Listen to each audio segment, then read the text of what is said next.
ദൈവനാമത്തിന് മഹത്വമുണ്ടായിരിക്കട്ടെ. ഞാൻ കിടന്നുറങ്ങി, യഹോവ എന്നെ താങ്ങുകയാൽ ഉണർന്നുമിരിക്കുന്നു എന്ന് സങ്കീർത്തനക്കാരനോട് ചേർന്ന് പറയുവാൻ ഈ വിശുദ്ധ ദിവസത്തിൽ നമുക്കും ഒരുങ്ങാം. ഇന്നത്തെ നമ്മുടെ വായന ഭാഗം യെശയ്യാ പ്രവചനം 43 മുതൽ 45 വരെയുള്ള അധ്യായങ്ങളാണ്. ഇന്നത്തെ കുറിവാക്യം വിശുദ്ധ മത്തായി എഴുതിയ സുവിശേഷം 9-ാം അധ്യായം 3-ാം വാക്യം. എന്നാൽ ശാസ്ത്രിമാരിൽ ചിലർ ഇവൻ ദൈവദൂഷണം പറയുന്നു എന്ന് ഉള്ളം കൊണ്ട് പറഞ്ഞു.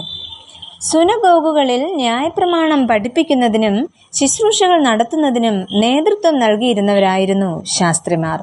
പുതിയ നിയമ പശ്ചാത്തലം പഠിക്കുവാൻ വിവിധ യഹൂദ മതകക്ഷികളുടെ സംസ്കാരത്തെക്കുറിച്ച് നാം മനസ്സിലാക്കേണ്ടത് ആവശ്യമാണ്.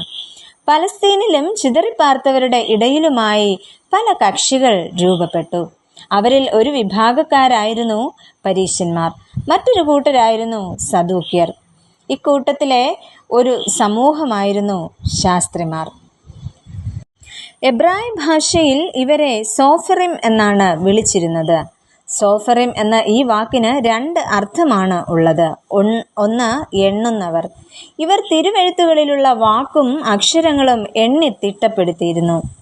രണ്ടാമത്തെ കൂട്ടർ പുസ്തകങ്ങളുമായി ബന്ധപ്പെട്ടിരുന്നവർ ആയിരുന്നു. തിരുവെഴുത്തുകൾ പകർത്തുന്നതിൽ ഇവർ അതീവ ശ്രദ്ധാലുക്കൾ ആയിരുന്നു. എന്നാൽ BC 300 ശേഷം സോഫറിം എന്ന ഈ സംഘം ഇല്ലാതെയായിരുന്നു. ഇവരുടെ പിൻഗാമികളാണ് ന്യായശാസ്ത്രികൾ. പുതിയ നിയമത്തിൻ്റെ പല ഭാഗങ്ങളിലും ന്യായശാസ്ത്രികളെ കുറിച്ചുള്ള പരാമർശങ്ങൾ ഉണ്ട്. ശാസ്ത്രിമാരും പരീശന്മാരും ഉറ്റ സമ്പർക്കത്തിൽ കഴിഞ്ഞവരും ആയിരുന്നു. ന്യായപ്രമാണത്തിനു ചുറ്റും ഒരു വേലി കെട്ടി സൂക്ഷിക്കണമെന്നായിരുന്നു ഈ 2 കൂട്ടരുടെയും ആഗ്രഹം.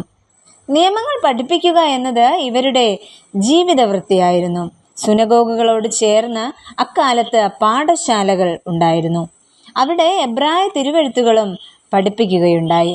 അങ്ങനെ സമഗ്രമായ പഠനത്തിനായി തങ്ങളുടെ അടുക്കൽ വരുന്നവരെ ശാസ്ത്രിമാർ നിയമങ്ങൾ പഠിപ്പിച്ചിരുന്നു. ജനങ്ങൾ തങ്ങളുടെ മുമ്പാകെ കൊണ്ടുവരുന്ന കേസുകൾക്ക് വിധി കൽപ്പിച്ചിരുന്നതും അന്നത്തെ കാലത്ത് ശാസ്ത്രിമാർ തന്നെയായിരുന്നു. യെരുശലേമിൽ മാത്രമല്ല, യഹൂദ്യ ഗലീല പ്രദേശങ്ങളിലും അന്ന് ശാസ്ത്രിമാരുടെ സേവനം ലഭിച്ചിരുന്നു. ജനങ്ങൾ ഇവരെ വന്ദനം ചെയ്യുകയും ഇവരുടെ വാക്കുകൾ അനുസരിക്കുകയും ചെയ്തിരുന്നു. മാത്രമല്ല, യഹൂദ മത നേതാക്കന്മാരുടെ കൂട്ടത്തിൽ പുരോഹിതരെ പോലെ ശാസ്ത്രിമാർക്കും പ്രധാന സ്ഥാനവും ഉണ്ടായിരുന്നു. പരീശ സംഘത്തിൽപ്പെട്ട ശാസ്ത്രിമാരും ഉണ്ടായിരുന്നതായി തിരുവചനം പറയുന്നു. ജനനം കൊണ്ടോ പാരമ്പര്യം കൊണ്ടോ ഒരാൾ ശാസ്ത്രിയാകുന്നില്ല. ശാസ്ത്രിയാകുവാൻ ആഗ്രഹിക്കുന്ന യുവാവ് ന്യായപ്രമാണ പഠനത്തിനായി ഒരു ശാസ്ത്രിയുടെ കീഴിൽ ശിഷ്യനായി കഴിയണം.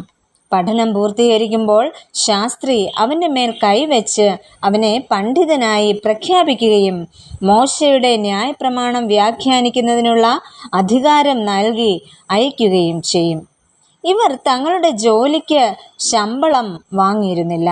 കാരണം സ്വന്തം കൈകൊണ്ട് അധ്വാനിച്ച് ജീവിക്കണം. അതായിരുന്നു ഇവർക്കുള്ള നിയമം. എന്നാൽ യേശുവിൻ്റെ ഉപദേശങ്ങളെ ശാസ്ത്രിമാർ തള്ളിക്കളഞ്ഞതായിട്ട് നമുക്ക് തിരുവചനത്തിൽ നിന്നും വായിക്കുവാനും മനസ്സിലാക്കുവാനും സാധിക്കുന്നു. യേശു ഈ ശാസ്ത്രിമാരുടെ ഉപദേശത്തെയും ശാസിച്ചിരുന്നതായിട്ട് നമ്മൾ കാണുന്നു. ഇവർ തങ്ങളുടെ പ്രവൃത്തികൾ മനുഷ്യർ കാണേണ്ടതിനായി ചെയ്യുന്നുവെന്നും ഇവർ സ്വാർത്ഥരും കപടഭക്തരുമാണെന്ന് യേശു വ്യക്തമാക്കിയിരുന്നു. ഇവർ പറയുന്നതല്ലാതെ ഒന്നും പ്രമാണിക്കുന്നില്ല. അങ്ങനെ ദൈവഹിതത്തെ ദുർബലമാക്കുന്നവരായിരുന്നു ശാസ്ത്രിമാർ. പ്രിയമുള്ളവരെ, നമ്മുടെ വാക്കും പ്രവൃത്തിയും ജീവിതവും ഇന്ന് എപ്രകാരമാണ്? ശാസ്ത്രിമാരെ പോലെ ദൈവഹിതത്തിന് വിപരീതമായിട്ടല്ല, ദൈവഹിതം മനസ്സിലാക്കി തിരുവചനം വായിക്കുവാനും പഠിക്കുവാനും ജീവിക്കുവാനും നമുക്ക് സാധിക്കണം. അത്തരത്തിൽ ജീവിതം നയിപ്പാൻ ദൈവം തമ്പുരാൻ നമ്മെ ഓരോരുത്തരെയും ശക്തീകരിക്കട്ടെ. നമുക്ക് പ്രാർത്ഥിക്കാം. പ്രിയ കർത്താവേ, ഞങ്ങൾ സ്വാർത്ഥരും കപടഭക്തക്കാരുമായി തീരാതെ അങ്ങേക്ക് കീഴ്പ്പെട്ട് ജീവിക്കുവാൻ ഞങ്ങളെ സഹായിക്കണമേ. ആമേൻ.